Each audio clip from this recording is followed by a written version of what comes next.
boa tarde, mais uma vez, né? Começando aí o semestre com a disciplina Domínios Morfoclimáticos do Brasil, GEO 421, e nós hoje vamos começar a introduzir o assunto falando sobre os domínios num contexto do conceito de paisagem dentro da geografia, né?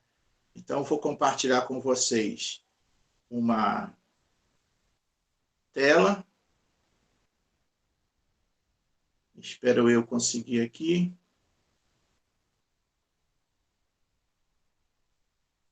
Resolver isso aqui para compartilhar. A gente deixa de usar um pouquinho, a gente já começa a esquecer de alguns detalhes. Espera aí que a gente já vai.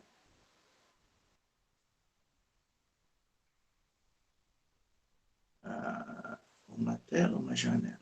Uma tela.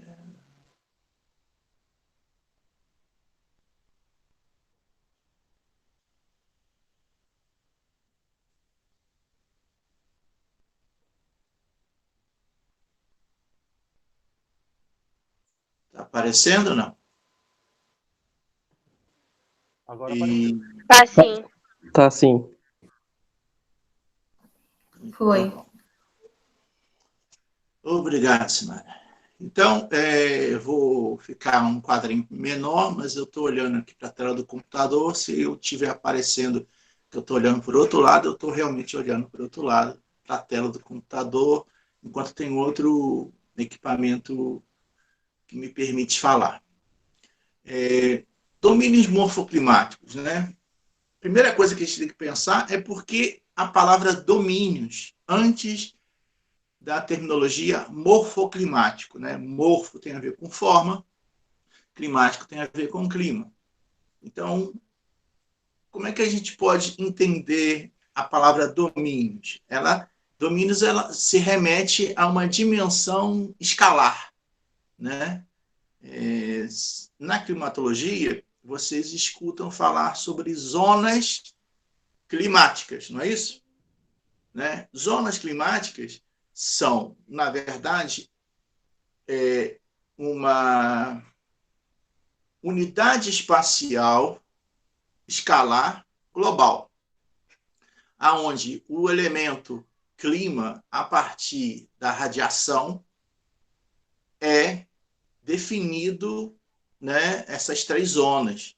Então, essas zonas climáticas, tropicais, temperadas e polar, determinam aquilo que a gente conhece como paisagens tropicais, temperadas e polares.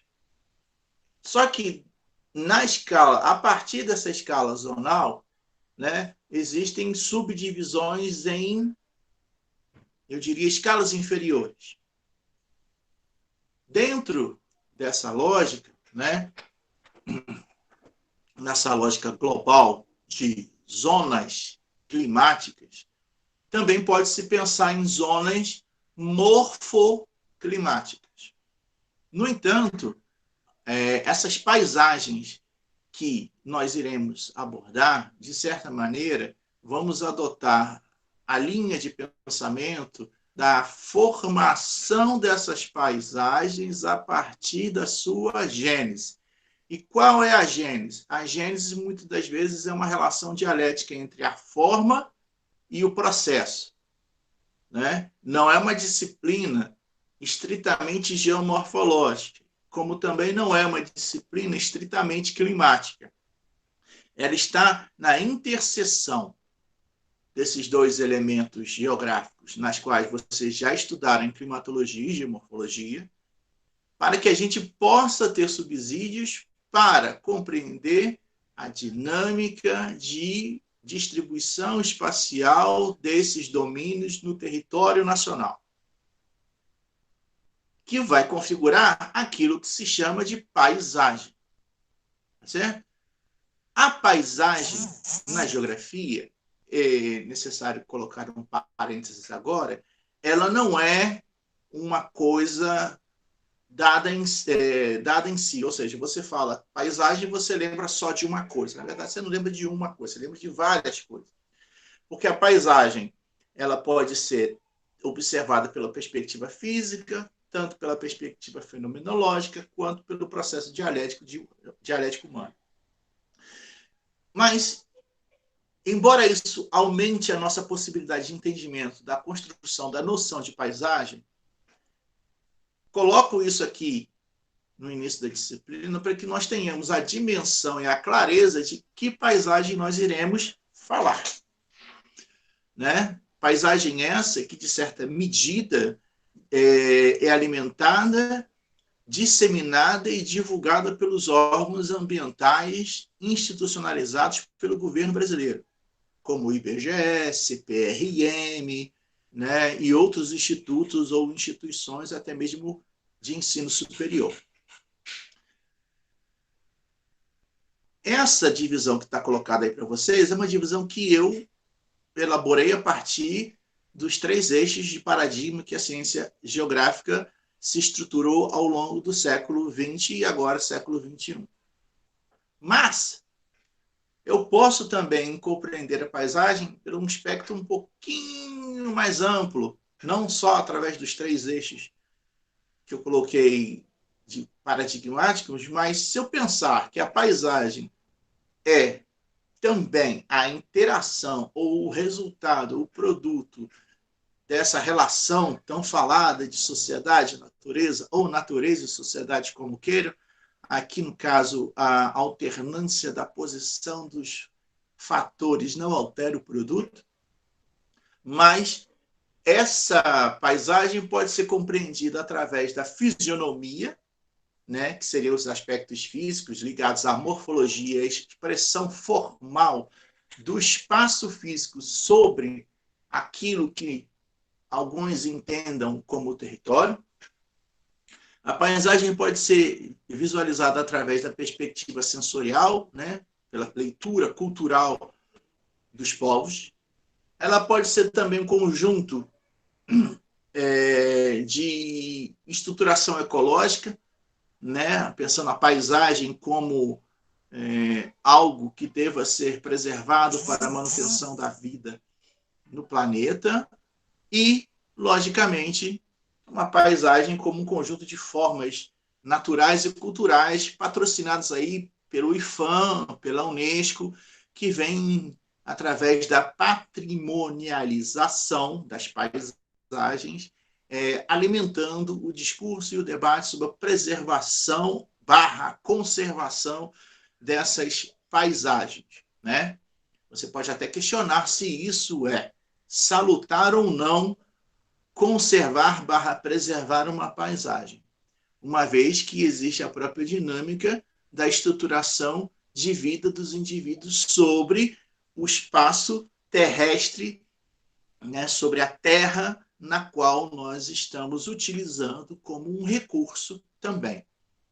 Então, essa dimensão de paisagem ela é importante que ela seja colocada nesse momento para que vocês tenham a noção, né, e tenham também a dimensão de que não iremos falar de todo o conjunto complexo do sentido do conceito paisagem. Nós iremos abordar um segmento, né, que é o morfológico, como a forma é influenciada pela dimensão do processo e como o processo se modifica com a forma. Né? Uma relação quase que dialética entre forma e processo, alimentada pela dimensão climática. Ah, mas, professor, a dimensão humana não pode modificar essa relação, intensificando ou não? Pode. Vou te dar o exemplo dos areais pampeanos, né? Os campos de dunas, que se chamam os areais dos pampas. Tem até um livro que eu coloquei junto aí no Drive, chamado Campos Areais, publicado aí pela professora Dirce Sotero Garay e o seu doutorando Ivan Mauro, né? Que também está fazendo doutorado sobre os areais do Brasil. O nome do livro se chama esse, Areais do Brasil, que são aonde tem os campos de areia produzidos aí pelo processo de erosão da paisagem. né? E essa erosão não entenda como sendo um processo pura e simplesmente natural. Muitas das vezes ele é intensificado ou produzido diretamente pela ação humana. Tá? Então, nesse sentido, não podemos descartar aí essa questão da ação humana, mas não podemos deixar de perder o foco na relação processo, forma e essa relação. Que, na verdade, foi, em grande parte, a base de todo o pensamento de Aziz Absaber.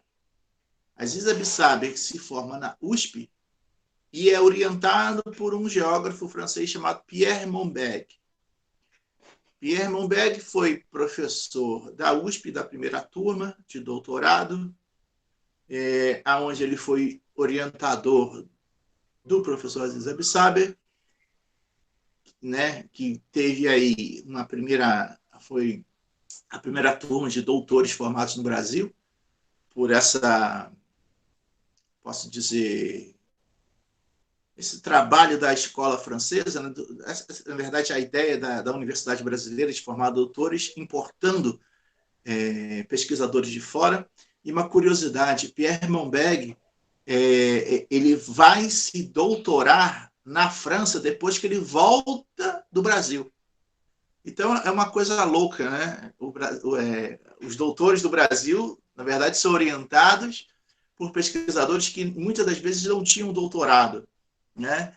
Como o Pierre Monbeg fica aqui, eu acho que até 1900, final dos anos 40, né? Final dos anos 40, quando ele volta no início dos anos 50 para a França, em Sorbonne, é que ele vai defender a sua tese de doutorado. Então, os seus alunos se doutoraram primeiro do que ele, né?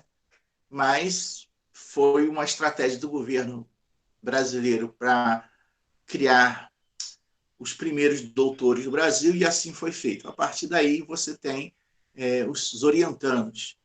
Na próxima aula, eu vou lembrar de compartilhar com vocês um link de um projeto chamado Árvore Genealógica dos Pesquisadores Brasileiros. Você coloca lá o nome do pesquisador e você consegue decifrar todos os orientandos daquele professor, né? Quem foi orientando do professor Aziz Absaber, quantas teses de doutorados ele teve, quantas teses de mestrado ele orientou, e você vai vendo o nome das pessoas e as pesquisas que ele foi orientando. Então, nesse sentido, o professor Aziz Absaber, né, incorpora o conceito de sítio do Pierre Monbeg, mas o conceito de sítio, na verdade, Pierre Monbeg apresenta para os seus alunos como, por exemplo, o sítio sendo a forma pela qual a ocupação humana se instala, né? Lembrando que o Brasil, aí, nos anos 50, anos 60, ainda estava num processo de ocupação, né, do território. E muitas das vezes as cidades que iriam ser, ou as cidades que foram criadas, não tiveram um entendimento do seu processo de ocupação sobre aquele território. Então, a primeira fase de muitos pesquisadores dos anos 50 e 60 foram publicações relacionadas aos sítios urbanos, né, os sítios das cidades. Mas o Aziz Absaber, assim como outros geomorfólogos, né, geógrafos / geomorfólogos, ampliaram o conceito de sítio, não ficando restrito apenas, exclusivamente, como na geografia urbana, ligados ao meio urbano. Sítio é a morfologia da paisagem. Então, ele independe se ele ocorre só numa área urbana. Na geografia dita humana, se preocupa mais em falar do sítio da área urbana, porque é onde tem mais concentração de população. Mas isso era um entendimento da geografia urbana dos anos 50 e 60. Infelizmente, ainda continua sendo empregado com esse viés. Mas só que o Aziz Absaber, ele coloca que não. Na verdade, qualquer ocupação humana, não é só urbana, né? A zona rural. O Brasil é mais rural, do que urbano no sentido da ocupação. Tem mais gente morando na cidade, mas só que não significa que não tenha gente no campo. E elas também passam por problemas relacionados ao uso, então também necessariamente o conceito de sítio não pode ficar restrito à dimensão urbana, mas também à dimensão rural.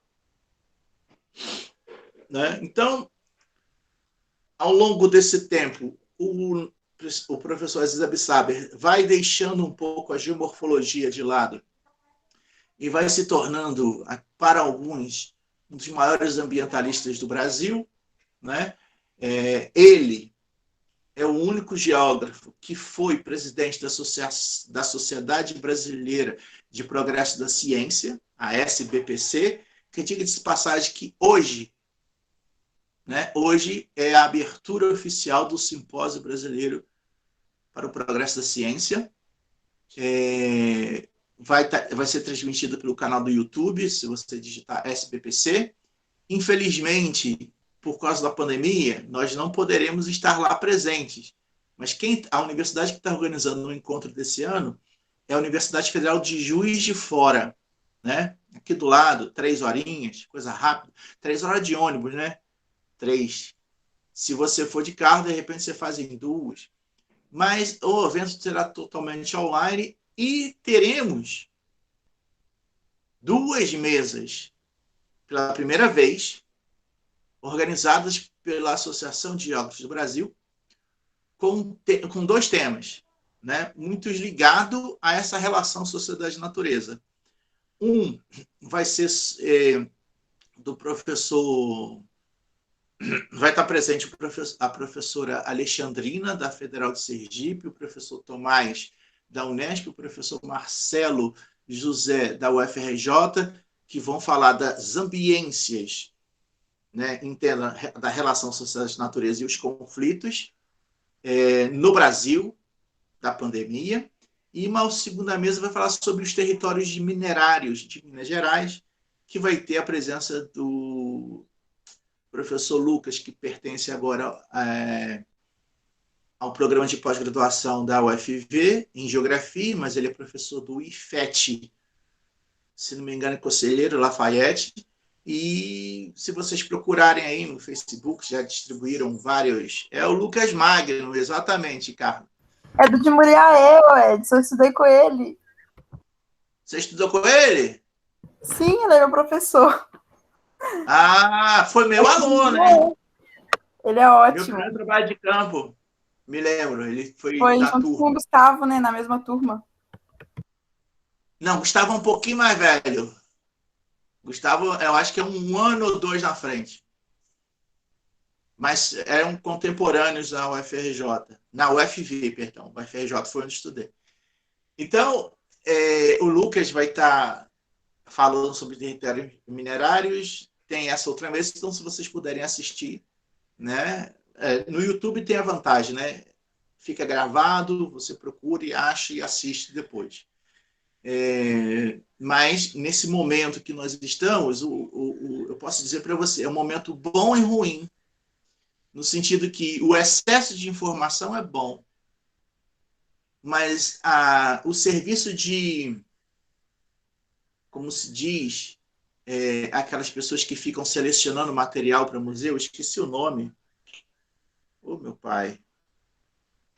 A pessoa que faz a seleção do material, esse tipo de Curador? serviço. Hã? Curador? Pessoal da curadoria? Isso, curadoria, isso, Gabriel. Fazer o serviço de curadoria não é muito bom, né? Por exemplo, eu já tinha selecionado os textos dos livros e falei assim, é muita coisa, mas assim, vai ser a única oportunidade também. De repente você não vai ter esse acesso. Então, mesmo que você não consiga ler todos os livros, mas você tem esse material aí na sua biblioteca digital, né? Antigamente, meus professores falavam assim, tem uma biblioteca em casa. Só que hoje mudou o sentido de biblioteca em casa, né? A gente tem HDs externos que guardam os nossos trabalhos e os nossos livros digitais. Mas ainda o livro em papel merece a nossa consideração. Então, esse serviço de seleção de material e de identificação das atividades que possam vir a ser desenvolvidas nesse mundo remoto é que causa um pouco mais de estranheza para a minha parte, uma vez que a gente é acostumado com o presencial e com avaliações individuais e presenciais. Isso não sendo possível, a gente vai ter que inventar novas formas e nisso a gente vai falar um pouquinho depois no nosso encontro às 18h30. Mas agora vamos continuar nessa parte introdutória sobre a questão do conceito de paisagem, né, onde a ciência geográfica, de certo sentido, embora os críticos digam que seja uma ciência da era moderna, uma ciência voltada a atender às necessidades do poder do Estado. Mas veja bem, meus queridos, isso nunca foi um privilégio da geografia. Nunca foi. As engenharias também passaram por isso, né? As ciências exatas também passam por isso. Então, eu digo para vocês que dentro das ciências humanas, a geografia pode ter sido a que mais deu um instrumental e um ferramental para o poder do Estado. Mas o Estado só com a geografia não caminhou. Caminhou com outras ciências, né? Só que apontar o dedo para isso, que parece a princípio algo nefasto, na verdade também é o nosso ponto forte. Porque nunca deixamos de estar associados ao poder do Estado. Nunca. Pensa comigo. 90% dos alunos formados em licenciatura do Brasil vão trabalhar para o Estado no magistério, na prefeitura municipal, no governo estadual ou no governo federal. Eu, por exemplo, trabalho no Estado do governo brasileiro. Funcionário público federal. E os outros 10% vendem a sua força de trabalho para instituições particulares, né? Em grande parte, os bacharéis, que também podem ser incorporados pelo Estado. Então, sofrer com isso, com essa crítica, é mais ou menos você tentar dar um nó em pingo d'água. Não percamos tempo com isso. Mas, de certa maneira, hoje, existe uma nova possibilidade do trabalho do geógrafo, que é atendendo às demandas sociais, que muitas das vezes também são financiadas pelo Estado, né? Através dos projetos sociais. Eu organizei e participei como coordenador de um projeto patrocinado pelo governo chamado PROESTE, onde nós tínhamos que alimentar uma política pública da universidade para empoderar grupos marginalizados na cidade de Viçosa. Bom, mas só que estava vinculado ao Estado também, que muitas das vezes esse dinheiro vem do Estado e não vem da iniciativa privada, que vai financiar obras de infraestrutura, financiamentos relacionados à produção de tecnologia, né, e outras coisas do tipo. Mas, de certa maneira, a paisagem também se fez muito importante do início dos anos 30, 40, 50, lembrando que a criação do IBGE, Instituto Brasileiro de Geografia e Estatística, é dos anos 30, com o governo de Getúlio Vargas, que cria o IBGE com um único objetivo: procurar saber o que tem no território brasileiro. Até então, não sabíamos o que tinha. E aí a geografia, através do conhecimento da paisagem, serve ao Estado brasileiro produzindo informações científicas sobre a paisagem, fazendo interpretações como essa que você está vendo na figura que está apresentada para você. Acima você vê uma fotografia e embaixo você vê a interpretação dessa fotografia através da identificação aí da cobertura, do uso da terra, né? E aí, esse tipo de informação que vai ser traduzida através dos mapas temáticos, os antigos mapas temáticos, que agora são mapas georreferenciáveis, mas não deixam de ser temáticos, que vão alimentar ainda o poder público. Só que isso não fica só mais na mão do poder público. Esses mapas, por exemplo, existiam mapas no meu tempo de estudo, né, de graduação, que não podiam ser acessados por pessoas civis, né? Principalmente os mapas de cartografia que eram produzidos pelo Exército Brasileiro. As cartas topográficas do Exército Brasileiro não podiam ser disponibilizadas. Se você quisesse saber alguma coisa, você tinha que ir até a Rua Acre, na Gamboa, onde eu morei no Rio de Janeiro, para ter acesso ao mapa, tendo um soldado de plantão do teu lado para ver o que você estava vendo. Hoje, esses mapas estão disponibilizados, porque hoje você tem a dimensão de que a informação por si só ela não tem relevância se ela não é articulada com outras coisas, se ela não é interrelacionada com outras coisas, né? Então, uma informação insignificante pode se tornar uma informação imprescindível quando ela é, de repente, a peça-chave para a compreensão do todo, né? E aí, no nosso exercício, ao longo do nosso caminhar desse semestre, nós vamos tentar compreender essas relações que geraram a formação desses domínios do território brasileiro. Agora, a ideia de domínio, se ela parte do conceito de paisagem herdada pelos naturalistas, e aí eu cito o naturalista Humboldt como o responsável pela estruturação teórica do pensamento.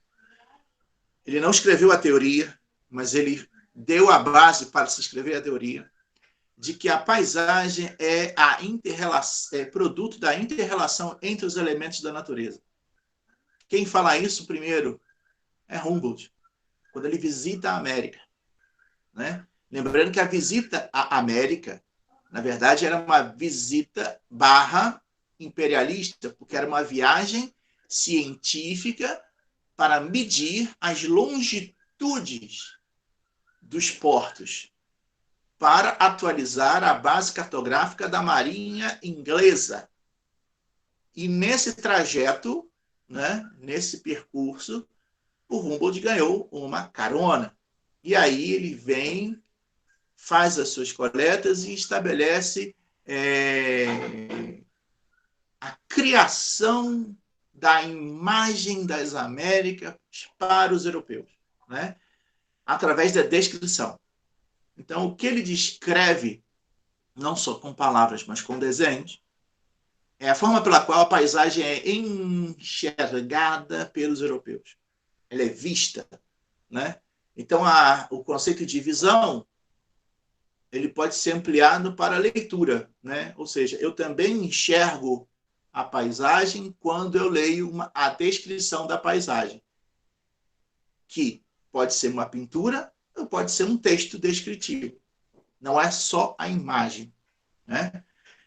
E no conceito de paisagem, aí já andando um pouquinho mais de 150 anos, um geógrafo francês chamado Bertrand elaborou o arcabouço teórico da ideia de paisagem, traduzindo a paisagem natural ou a paisagem física, né, dos elementos da natureza se interrelacionando através de um conceito que ele chama de geossistema, né? Então, assim, que fique claro, o geossistema, na verdade, é a tradução teórico-metodológica do conceito de paisagem de Humboldt.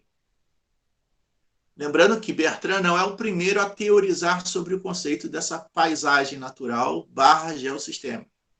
O primeiro foi Sochava.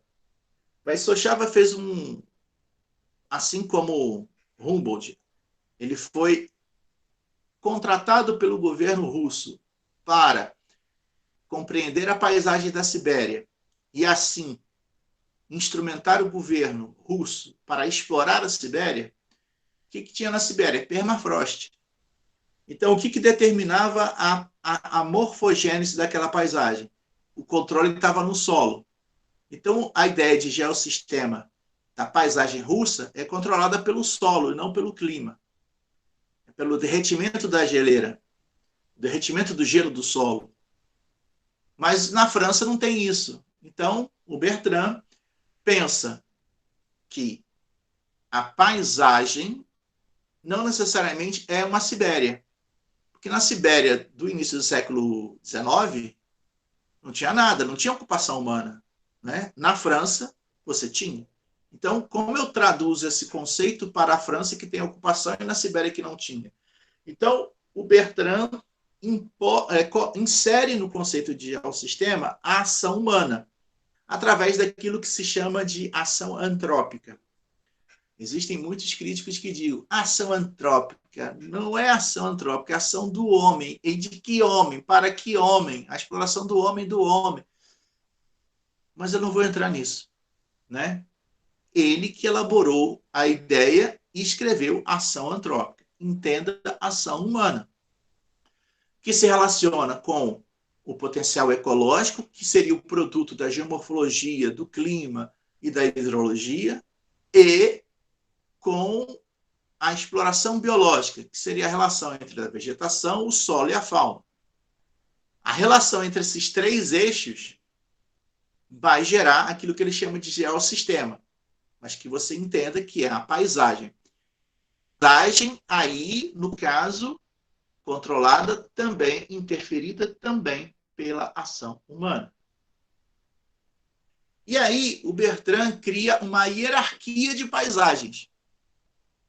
E nessa hierarquia de paisagens, ele estabelece grandezas, espaço-temporais. Aí você tem, do seu lado esquerdo, se o meu mouse andar, unidade da paisagem aqui no canto superior esquerdo, zona. Lembra que no início eu falei zona climática? É aqui, ó, ela está aqui, zona. Qual é a sua extensão? Né? Sua extensão é zonal. Unidade valorada pelo homem, zona. Ou seja, o homem aí, no caso, não interfere na formação dessa unidade.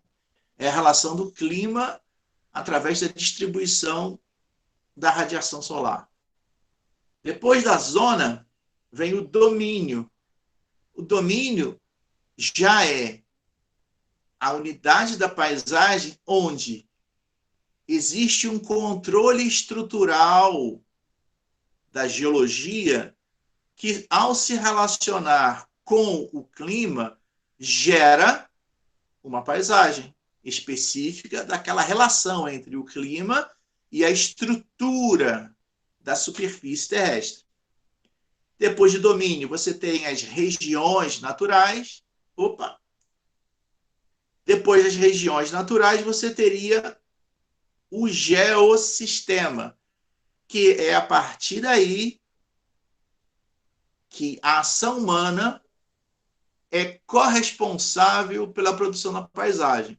Nessa unidade geossistêmica, então, o ser humano aparece nessa hierarquia. E depois você tem aquilo que se chama de geoface e geótipo, que são as escalas inferiores. Essa é a proposta do nosso pesquisador Bertrand, que também tem uma obra disponível aí no drive de vocês sobre a evolução do conceito, traduzida pelo professor Messias Modesto da Unesp Prudente. A publicação do Bertrand em francês, mas em 2000, mas traduzida em 2006 aqui para o Brasil. Então, na escala apresentada do Bertrand, você tem 3 unidades superiores e 3 unidades inferiores. Nós estamos aqui, na segunda escala superior, na escala do domínio.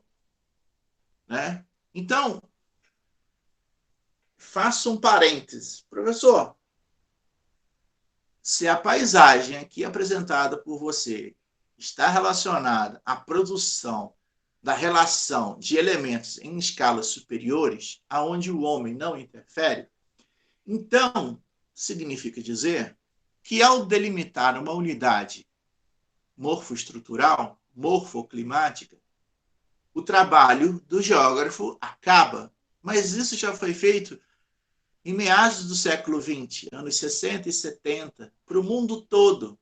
O Aziz Absaber fez esse mapa para a América Latina, em América do Sul, em 1977, e do Brasil, em 1971. Então, trabalhar com a ideia de domínio, ela é caduca, porque a sociedade humana, ao interferir sobre esse domínio, vem modificando esse domínio. Mas a ideia do domínio não comporta a noção de interferência humana. Então, como ficamos, professor? Ora, podemos imaginar a partir desse raciocínio que vamos agora trabalhar com a ideia de reprodução do conhecimento, como os nossos livros didáticos colocam. Domínios morfoclimáticos, você vai lá e decora as características, cai numa prova de seleção do Enem, e você acerta, fica feliz e passa. Mostrou que você sabe. Só que isso começou a incomodar também o Aziz Absaber. Ora, aquele conhecimento primoroso que ele produziu ficou estático no tempo. Mas ele não. No livro Domínios da Natureza do Brasil, é uma releitura dos domínios morfoclimáticos, que também está lá no Drive, que foi disponibilizado hoje. No livro Domínios da Natureza do Brasil, ele não coloca domínios morfoclimáticos do Brasil, domínios da natureza, porque ele entende que esses domínios são parte, são resultado da relação dos elementos da natureza. São apropriados pelo homem. E daí o nome do livro tem 2 pontos. Domínios da Natureza do Brasil, 2 pontos. Potencialidades e perspectivas.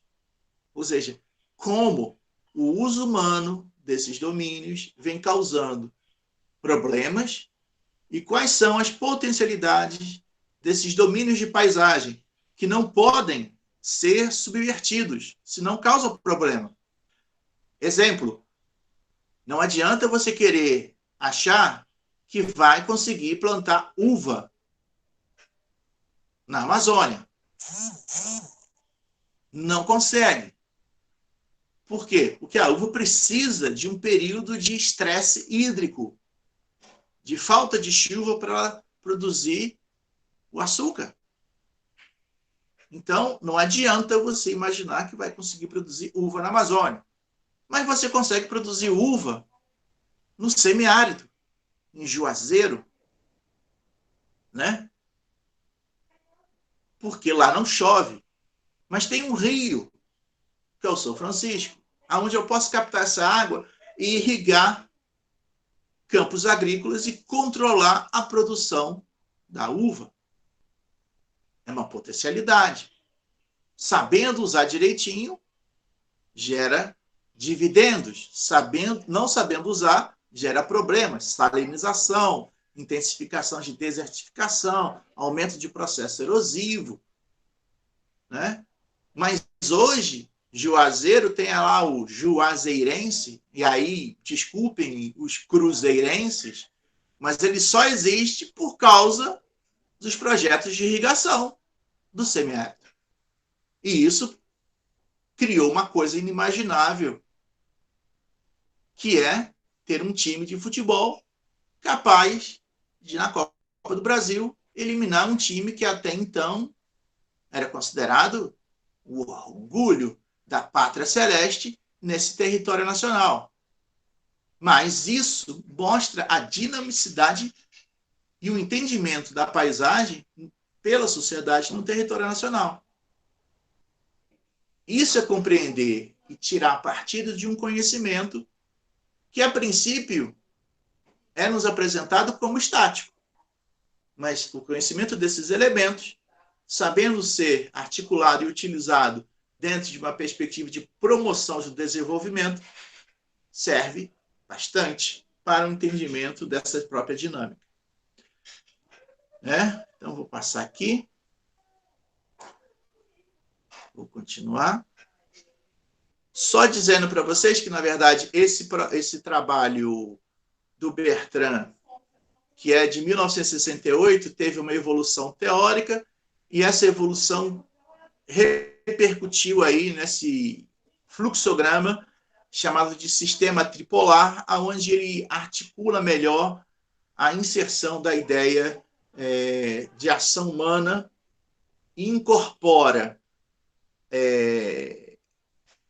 a dimensão socioeconômica através do conceito de território e a questão cultural através da paisagem, e reduz o conceito de geossistema para a visão naturalista de Humboldt, ou seja, paisagem natural.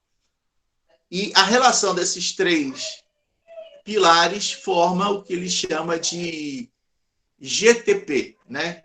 Geossistema, território e paisagem, como um método de análise do espaço. Que é isso aqui.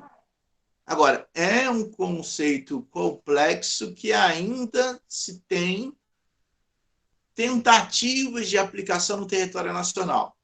Esse conceito ele é mais aplicado pela própria ideia do concebedor na França. No Brasil, ainda a gente não tem uma colocação, uma produção de conhecimento ainda robusta para que a gente possa dizer que nós estamos no caminho do entendimento desse GTP. Mas é um conhecimento produzido lá fora pela ciência geográfica que, de certa maneira, rebate aqui no Brasil também. Então, o geossistema é a relação dos componentes do organismo da paisagem, dos elementos da natureza na paisagem. Isso seria o geossistema. Não confundam, por favor, com o ecossistema. Tá? O geossistema é criado dentro da geografia. O conceito de ecossistema é criado dentro da biologia. E, diferentemente do conceito de geossistema, que guarda em si a dimensão escalar, o conceito de ecossistema não tem a dimensão escalar. Por isso eu digo para você que não é adequado o uso do termo ecossistema nos estudos geográficos, porque ele não tem aquilo que se chama das grandezas escalares. Exemplo, para você compreender, o que o ecossistema, tudo gira em função do quê? Do ciclo de vida, do organismo. Então, um ecossistema ele pode ser desde uma gota de água, uma bromélia sozinha é um ecossistema, uma gota de água sozinho é um ecossistema, como uma floresta amazônica ou Mata Atlântica é um ecossistema. São três coisas e dimensões espaciais distintas. Mas para a biologia, são três exemplos de ecossistemas. Confere a complexidade da coisa? Então, para a geografia, que trata da questão da paisagem pela perspectiva hierárquica, o conceito de ecossistema nos traz uma dificuldade de compreensão e aplicação. Mas isso não quer dizer que alguns geógrafos venham adotando o conceito de ecossistema, principalmente para as áreas urbanas, quando esses geógrafos vão trabalhar, por exemplo, com a questão dos fluidos de produção de resíduos sólidos e líquidos na cidade. Né? A cidade aí passa a ser vista como um ecossistema, né? Mas eu diria que a cidade não é um ecossistema, uma interseção de ecossistemas, mas aí o debate foge muito da nossa temática, que é a geomorfologia, que são os domínios morfoclimáticos. Mas existe, tá certo? Essa diferença, e é importante que se tenha a pontuação. Mais uma vez mostrando a criança, né? A gente fala do Bertrand, mas não mostra quem é o Bertrand. O Bertrand é esse velhinho simpático.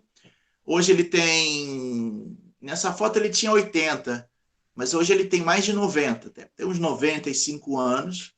Vivo, ainda é vivo. A sua esposa também é geógrafa, né? Claude Bertrand, ele é o Georges Bertrand. E o livro que eu coloco lá na referência para vocês é um livro escrito por eles dois sobre as transversalidades do geossistema. E para quem também não conhece o nosso amigo Aziz Absaber, né, uma das últimas fotos que ele publicou, você tem ao lado a sua grande obra, que são os domínios morfoclimáticos. Né? Domínios. Repare bem o mapa. Vamos repetir aqui quais são os domínios. Amazônico, Cerrado, Caatinga, Mares de Morros, Araucária, Pradarias. E tem uma coisa que não é um domínio, mas que ele chama de faixas de transição. Isso aqui é importante que você tenha em mente. Agora, não confundam mapa de domínios morfoclimáticos com os mapas de biomas.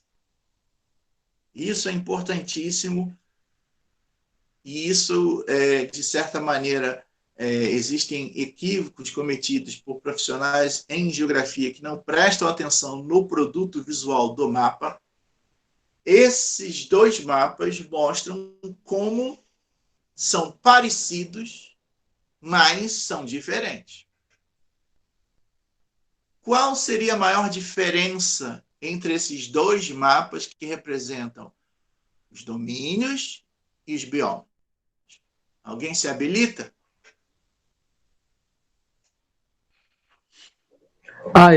Túlio. Fala, Túlio. Uma das principais diferenças entre esses dois modelos é que os domínios eles levam muito em referência as hidrografias, né, dos locais, as bacias hidrográficas, e também a geomorfologia e a geologia daquele determinado domínio. E o bioma? É porque a conceituação é diferente, né?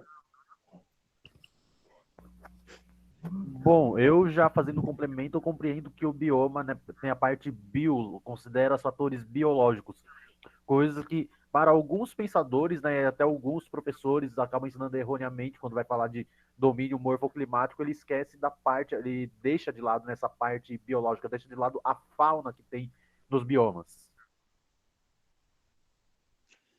O conceito de bioma, Gabriel, ele começa como sendo um conceito estritamente fitofisionômico, né? Como seriam as grandes unidades de paisagem definidas por uma predominância fitofisionômica. Com o tempo, depois de 30 anos, esse conceito foi revisto e também se incorporou dentro do conceito de bioma a fauna. Então, não é só uma área de ocorrência fitofisionômica predominante, mas também com características dos seus animais. Mas olhando para o mapa, você consegue me dizer uma diferença visual gritante?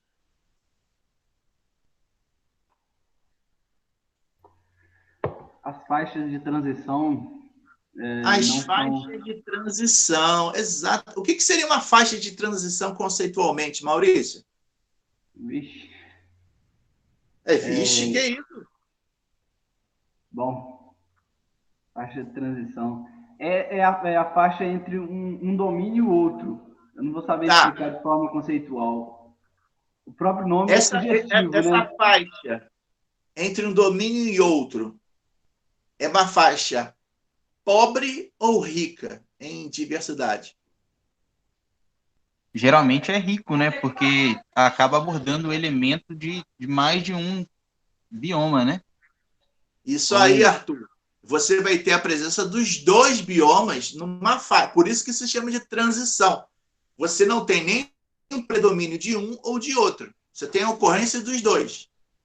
No mapa de bioma, o que chama atenção é que não tem faixa de transição.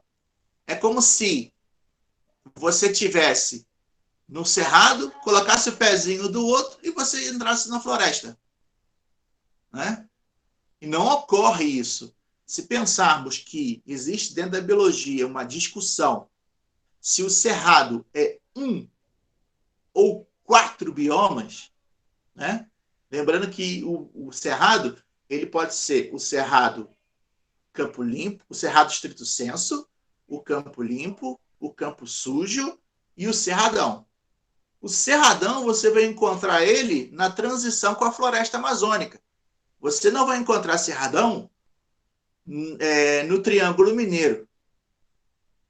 Por quê? É uma área de transição. Ao estar mais próximo da Amazônia, você tem uma transição vegetacional, mas os biólogos não incorporaram essa dimensão da transição porque consideram a fitofisionomia como um elemento, ou seja, se a fisionomia predominante mudou o bioma. Tá certo? Essa é a ideia. E também, logicamente, como o Túlio colocou, não leva em consideração como critério formador a hidrologia, a geomorfologia e a geologia. Mas, veja bem, o biólogo não está preocupado em entender o processo genético da formação da paisagem. Ele está preocupado em identificar as áreas de predominância vegetacional. Agora, por que muitos dos professores de geografia e de biologia confundem domínios e biomas?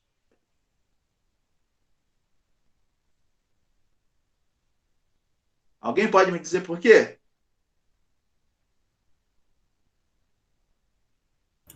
Acho que pela semelhança, né, professor? Às Semelhança vezes... de quê? Do mapa? Não. Seria mais uma semelhança de vegetação, talvez, tipo, que tem a Mata Atlântica, e tem ali também nos mares de morro, então, se tem nos dois, eu posso acabar confundindo, né? Pensei nisso. Quais são o nome dos biomas? Não tem na legenda aqui. Diga para mim, Kainan. Pela numeração que aparece na figura. Número 1. Amazônia. Amazônia. 2. Cerrado. 3. O 3 seria Agreste? Não. O 3 está no litoral. O 3 é Mata Atlântica. Mata Atlântica. Ponto. O que o bioma chama de Mata Atlântica, a Absábia chama de Mar de Morros. Vai lá. 4. Agreste. Ou não? Na verdade, a biologia chama de Caatinga, né? Sim, Caatinga. Agreste já é mais geográfico. Caatinga. Depois, o 5, lá embaixo, no extremo sul, a divisa com o Uruguai, você tem os Pampas. Os Pampas, que no nosso mapa de geomorfologia são as pradarias, e o 6, que é Pantanal, que não existe no mapa de domínios. Porque o Pantanal, pela concepção de domínios, é uma faixa de transição, e não deixa de ser. Porque, como fica no centro geográfico da América do Sul, entre os períodos geológicos de glaciação e interglaciação, ou seja, resfriamento e aquecimento da Terra, os biomas florestais e os biomas não florestais expandiram-se e regrediram-se ao longo do tempo. Então, no Pantanal, você tem a ocorrência de todos os tipos de vegetação da América. Você só não tem vegetações semelhantes à dos Andes. Tirando isso, você tem. Então, seria uma grande biblioteca biodiversa, né? Por conta disso, né? Então, os domínios não têm o domínio pantanal. E, além disso, o que se chama atenção são, no extremo sul, as pradarias que coincidem com aquilo que se chama de araucárias com o bioma sul. Pampa, coincide com as pradarias, mas as araucárias, que é um domínio morfoclimático, ele não aparece, por exemplo, no mapa de bioma, que é considerado como parte integrante aí do bioma Mata Atlântica, né? Porque é um critério de fitofisionomia. Mas se você pegar o mapa de domínio e juntar Mar de Morros com Araucária, vai coincidir em grande parte com a Mata Atlântica. Por sua vez, o Pantanal é suprimido, não existe. E o que leva em grande parte à confusão é a grande coincidência espacial dos domínios da Amazônia, do Cerrado e da Caatinga, que são os três que, se juntar, dá mais de 65% do território nacional. Então, quando você olha para o mapa e impacta, você geralmente olha para o mapa na parte de cima. Não sei se você já percebeu isso. Você olha da metade para cima. Depois do segundo momento, você olha da metade para baixo. Eu não sei porquê, mas é uma coisa humana. E quando você bate o olho e vê a metade para cima, você vê que existe uma semelhança da distribuição espacial. Por quê, professor? Porque o produto da paisagem do domínio, o produto visual, é o que está acima da Terra. E o que está acima da Terra é a vegetação. E daí a coincidência de nomes: Amazônia, Cerrado e Caatinga. Bioma: Amazônia, Cerrado e Caatinga. Só que, juridicamente, os biomas são reconhecidos como, na Constituição brasileira. Domínio já não é reconhecido na Constituição brasileira. Mas, né, esses elementos são ensinados no ensino médio fundamental, como sendo unidades de paisagem natural. Só que não é uma unidade de paisagem natural estática, porque a gente concebe a paisagem natural como o início ou a área de ocorrência de uma determinada espécie, estrutura, hidrografia, mas a ocupação humana modifica isso. E aí, né, o nosso trabalho que terá também como base na literatura o livro Domínios da Natureza no Brasil, Potencialidades Paisagísticas, é de fazer essa leitura assim como o Absaber fez, compreender como se forma e também compreender como se pode aproveitar de uma maneira adequada. Essa é a nossa responsabilidade. Tá certo? Muito bom. Outro comentário. Esse livro aqui do meio, onde aparece a figura dele, do Aziz, já bem idoso, chamado O que é Ser Geógrafo, é um livro interessantíssimo e, na verdade, mereceria ser lido no primeiro semestre. Mas, infelizmente, não foi possível. É um livro que eu diria chamado um livro de contos, né? Por que um livro de contos? Porque é um livro que, na verdade, ele conta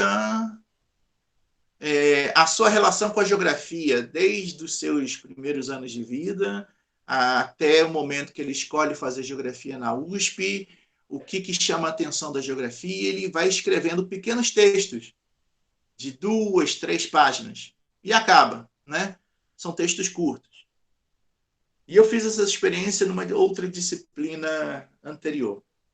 Então, antes da gente finalizar o nosso encontro da tarde, para a próxima semana, depois você, Sinara, bota aí no link do chat o link do documentário, tá? Mas, antes que eu me esqueça. Na verdade, eu perguntei se tinha.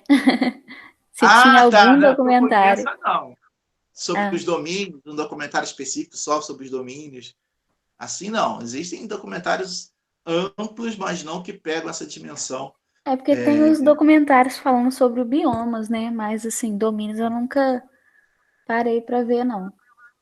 Não, eu também não conheço, mas se a gente descobrir, a gente compartilha. Então, o livro, O que é Ser Geógrafo? Vocês vão ter uma atividade muito legal durante essa semana. Para a semana que vem, vocês vão pegar esse livro e vão escolher um texto, um conto, aquele que você mais se identificou, e você vai dizer por que você se identificou aqui para a gente, abrindo ou não a tela. do seu computador. Mas vocês vão apresentar. Olha, tem um texto lá que eu me lembro sobre trabalho de campo em geografia. Né?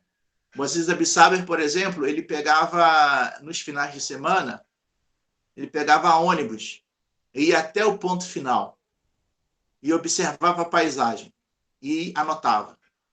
Aí, quando chegava durante a semana, com as aulas que ele tinha na USP, ele perguntava para os professores, discutia com os professores.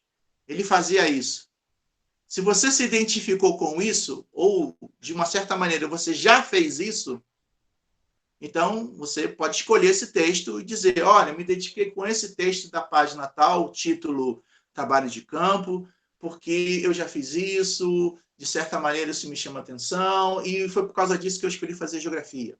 Bom, no máximo, em 3 a 5 minutos, acredito eu que você seja capaz de dizer o porquê. Mas isso para que todos façam. Então, entenderam mais ou menos, Túlio, a dinâmica? Não é para você ler o livro todo, mas também você tem que ter o esforço aí de escolher, pensar um texto.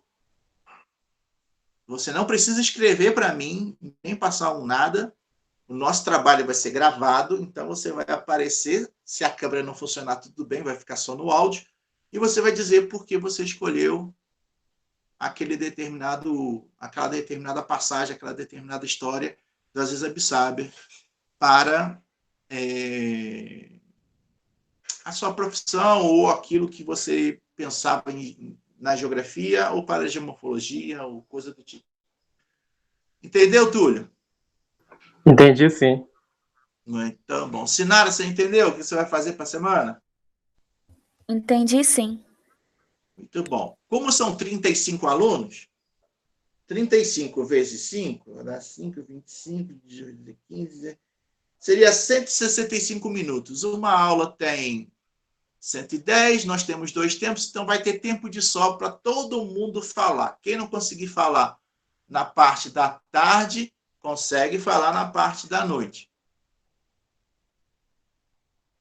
Tá certo, Ian? Isso. Né? Eu vou fazer isso por quê? Porque, na verdade, a ideia da dinâmica da disciplina é que eu consiga ter essa aula síncrona com vocês sempre às 16 horas, né? E a dinâmica dos monitores, que vão, na verdade, também trabalhar com vocês, a fazer algumas atividades no QGIS, né? Trabalhos práticos, né? E aí vocês vão poder solicitar a assessoria desses monitores, que é uma dinâmica de trabalho para que vocês, ao final da disciplina, possam apresentar os seus seminários com base naquilo que vocês conseguiram produzir cartograficamente sobre determinados locais do Brasil, né, que tem a ver com a relação da produção e apropriação do território, nos domínios, na forma de banner, no nosso seminário de final de curso. Tá certo? Nós não teremos prova escrita, tá certo? Serão trabalhos, né? Trabalhos esses que não são tão complexos assim. Se tiverem algum problema em relação à geotecnologia, os monitores estarão à disposição e também não tem um problema de pedir ajuda aos colegas, né? E vamos divulgar esses trabalhos. Esses trabalhos não ficarão na mão do Edson, mas na mão do grande público internautico, como posso dizer assim. Tá certo? Mas eu vou entrar em detalhes no nosso segundo encontro. São 17h10, estou retomando as atividades e, por isso, estou... Ô, Marco, o plano de estudo eu só vou conseguir disponibilizar para vocês na semana que vem por conta da presença dos monitores. Se eu não conseguir monitor, eu vou ter que mudar o plano. Então, por isso que eu não entreguei o plano hoje, tá? Mas vai ficar disponível, sim,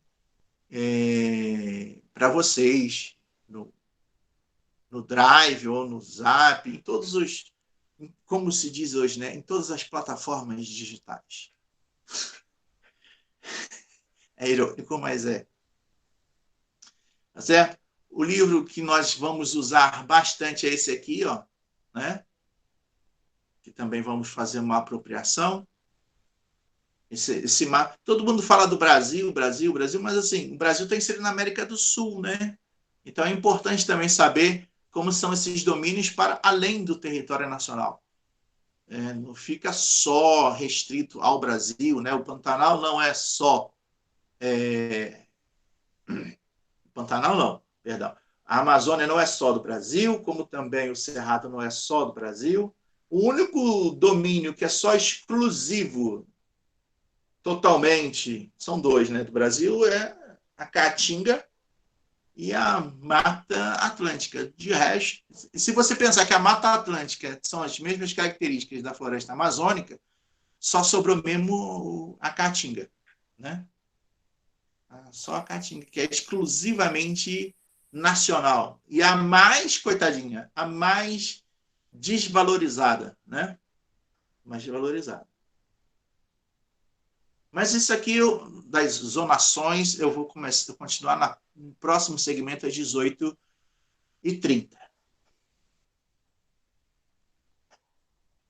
Vou aqui encerrar o compartilhamento, mas de antemão já pergunto se há alguma pergunta da plateia para que a gente possa tirar dúvida. Tem alguma questão? Ô, professor, boa tarde. Eu tenho uma dúvida assim que ficou em relação ao mapa dos domínios. A zona de transição que fica entre a Amazônia e as Guianas, né, que seria, no caso, o Amapá lá, que zona de transição é? Ela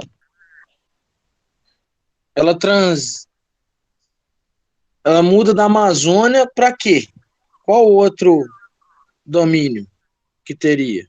Nas Guianas, no caso.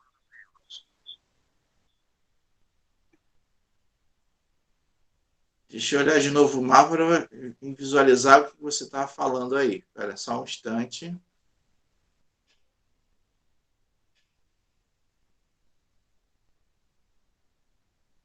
Nas Guianas você tem, na verdade, o que se chama de relictos de cerrado. Ou seja, o cerrado, durante algumas áreas geológicas lá atrás, ele se expandiu porque estávamos num período da glaciação, a floresta amazônica regrediu, o cerrado se expandiu. Depois que o clima ficou quente e úmido de novo, o cerrado regrediu e a floresta se expandiu.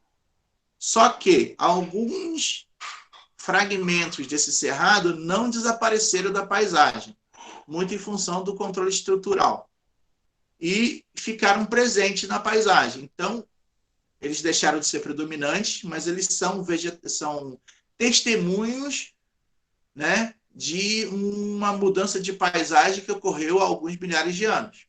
Então, é cerrado ali. Mas é um cerrado diferente do cerrado do Centro-Oeste. Ok, muito obrigado. De nada. Muito bom. Mais alguma dúvida em relação a isso, além do Tomás?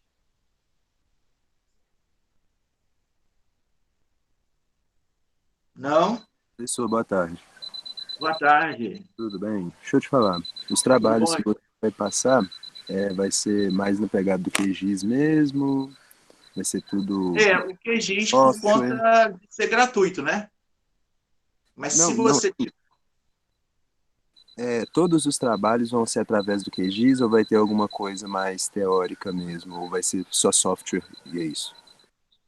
Os trabalhos práticos serão no QGIS, serão práticos, né? A parte teórica a gente vai abordar aqui nesse segmento na parte da tarde.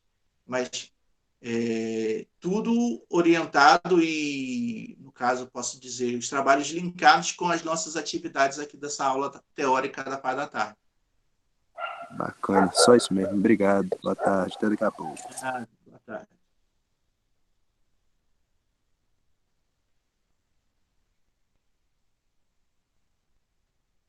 Alguma pergunta mais? Tu saiu, o Marcos também saiu.